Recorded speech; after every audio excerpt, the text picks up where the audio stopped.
Blockbuster was a $5 billion mistake. But why? Well, Blockbuster was founded in 1984. By 2000, they had 4,300 stores and were expanding internationally, so they're doing pretty well. But in February of 2000, they made a huge mistake.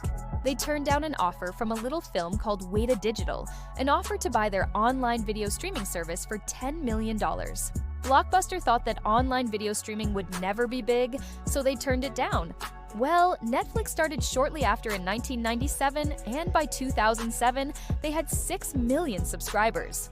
Meanwhile, Blockbuster continued to do well.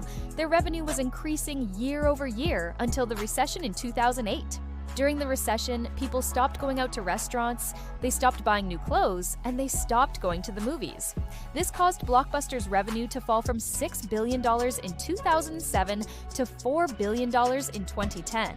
That's a 33% decline in revenue. And during this time, Netflix was growing faster than ever. So in 2010, Blockbuster did something very desperate. They tried to buy Netflix for $1 billion, but Netflix turned it down because they didn't want to be bought out. And this is where things get really interesting, because now Blockbuster's downfall was completely self-inflicted. In order to pay off their debt, they began to close stores. They also got rid of their late fees, which was their main source of revenue. This caused their stock price to decline from $2.50 in 2010 to $1 in 2013.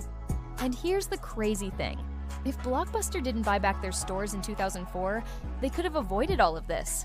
You see, when Blockbuster sold their stores in 2004, they were already a mature business. The video rental market was already saturated. But instead of using the cash to buy back their stores in 2004, they decided to hold on to it and expand internationally. This is what ultimately led them to the Big Bang disruption. When the online video streaming market exploded in 2007, Blockbuster didn't have the cash to buy back their stores.